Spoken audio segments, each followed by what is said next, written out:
Sun travels வடமாகாணத்தில் சட்டபூர்வமான அனுமதியுடன் இயங்குகின்ற visa consultants and ticket agent. உங்கள் பெறுமதியான கடவுச்சீட்டுகள், ஆவணங்கள் போன்றவற்றுக்கு பாதுகாப்பான அனுமதி பெற்ற நிறுவனம் சன் டிராவல்ஸ்.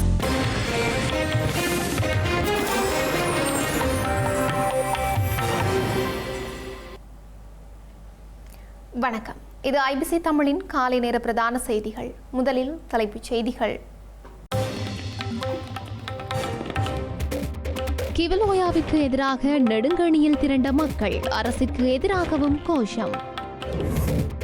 மாகாண சபை தேர்தலை நடத்துவது சாத்தியமில்லை என்கின்றார் நலிந்த. சட்ட சிக்கல்களுக்கு விரைவில் தீர்வு எனவும் தெரிவிப்பு.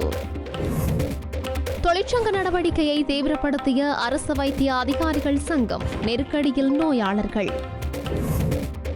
8வது நாளாகவும் தொடரும் பாடசாலை அபிவிருத்தி உத்தியோகத்தர்களின் போராட்டம், 6 பேர் வைத்தியசாலையில் அனுமதி.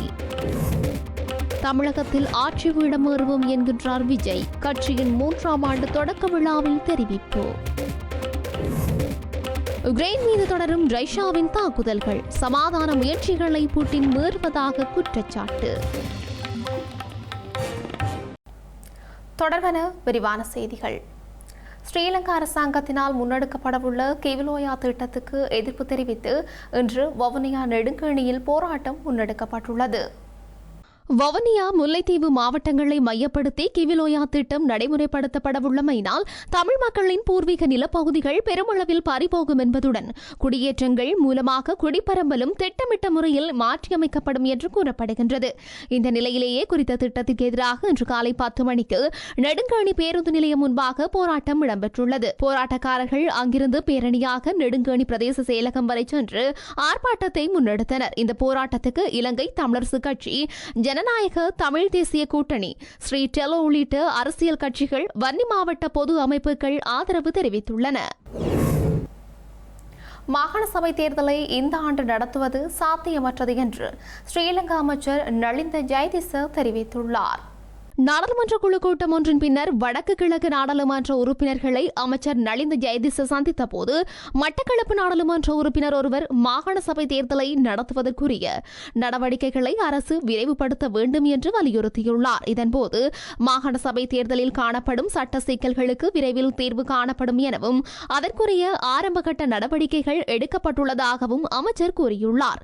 சகல தரப்பினருடன் கலந்துரையாடி முரண்பாடற்ற தீர்வை எடுக்க வேண்டும் எனவும், எவ்வாறாயினும் இந்த ஆண்டு மாகாண சபை தேர்தலை நடத்துவது சாத்தியமற்றது எனவும் தெரிவித்துள்ளார். அரசாங்க வைத்திய அதிகாரிகள் சங்கத்தினர் முன்னெடுத்துள்ள தொடர்ச்சியான தொழிற்சங்க நடவடிக்கை இன்று காலை முதல் தீவிரப்படுத்தப்படும் என்று அந்த சங்கம் தெரிவித்துள்ளது. இதன்படி இன்று காலை 8 மணி முதல் இந்த தொழிற்சங்க நடவடிக்கை முன்னெடுக்கப்படவுள்ளது.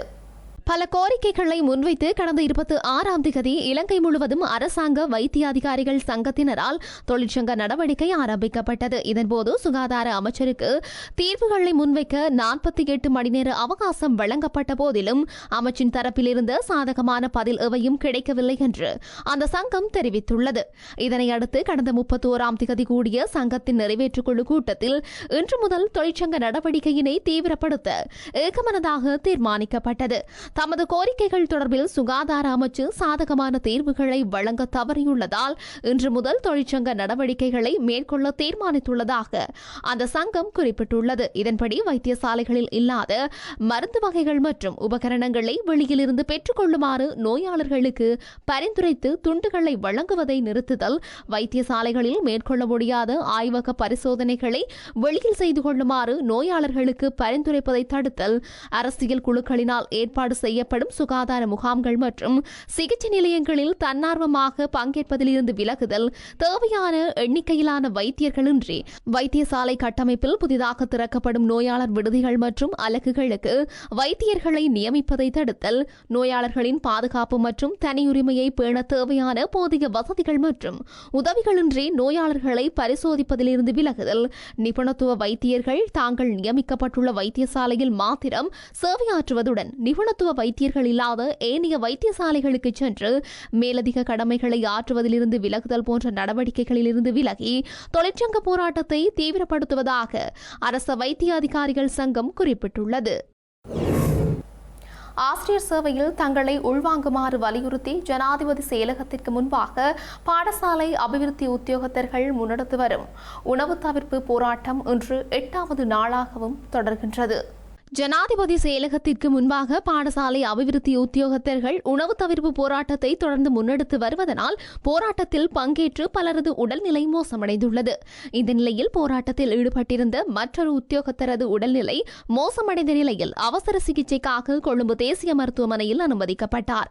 அவருடன் சேர்ந்து இதுவரை 6 பேர் சிகிச்சைக்காக வைத்தியசாலையில் அனுமதிக்கப்பட்டுள்ளனர். இந்த போராட்டத்தை மேலும் தீவிரப்படுத்தும் வகையில் இன்றைய தினம் ஜனாதிபதி செயலகத்திற்கு முன்பாக பாரிய எதிர்ப்பு ஆர்ப்பாட்டம் ஒன்று முன்னெடுக்கப்பட உள்ளதாக பாடசாலை அபிவிருத்தி உத்தியோகத்தர்கள் சங்கம் அறிவித்துள்ளது.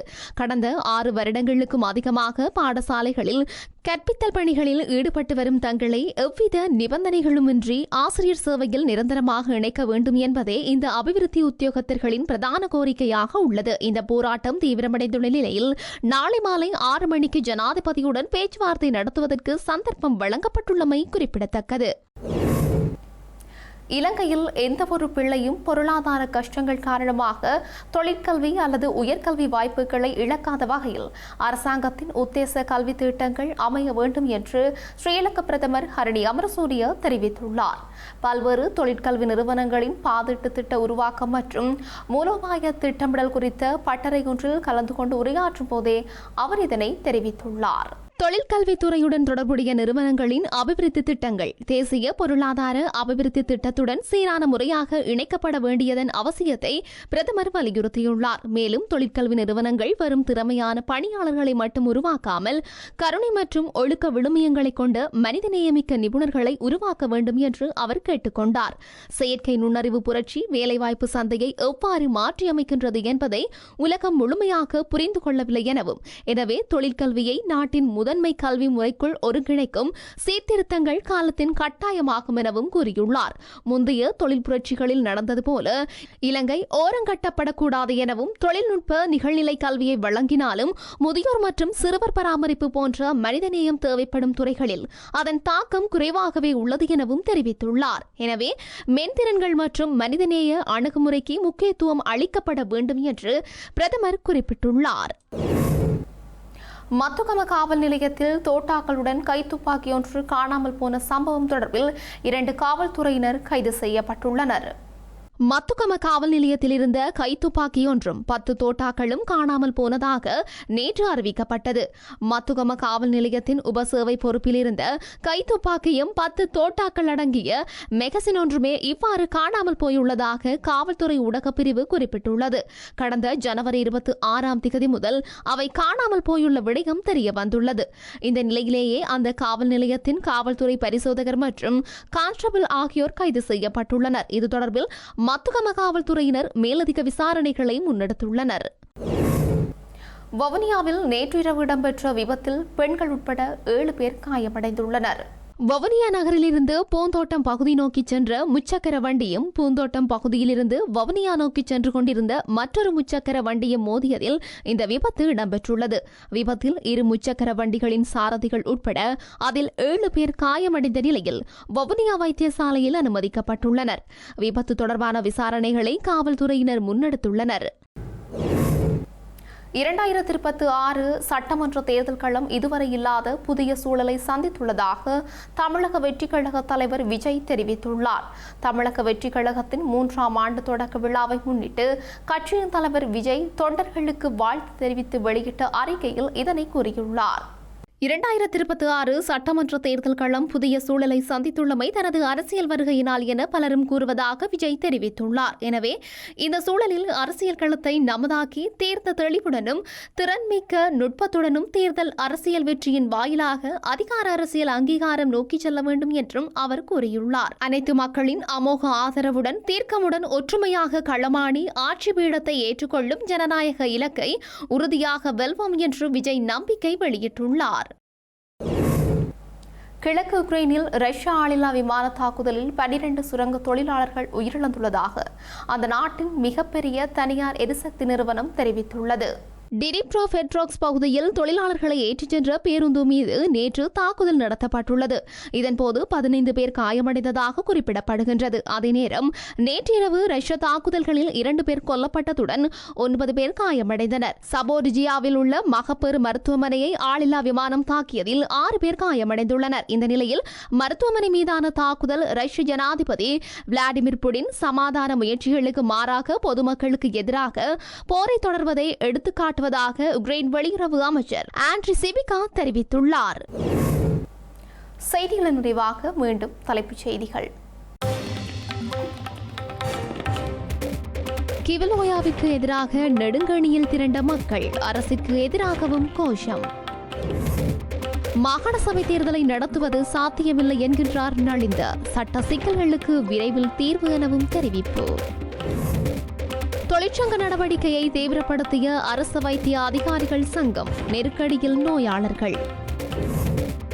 8வது நாளாகவும் தொடரும் பாடசாலை அபிவிருத்தி உத்தியோகத்தர்களின் போராட்டம், 6 பேர் வைத்தியசாலையில் அனுமதி. தமிழகத்தில் ஆட்சி இடமேறுவோம் என்கின்றார் விஜய், கட்சியின் 3ஆம் ஆண்டு தொடக்க விழாவில் தெரிவிப்பு. உக்ரைன் மீது தொடரும் ரஷ்யாவின் தாக்குதல்கள், சமாதான முயற்சிகளை புட்டின் மீறுவதாக குற்றச்சாட்டு. இதுடன் IBC தமிழின் காலை நேர பிரதான செய்திகள் நிறைவு பெற்றன.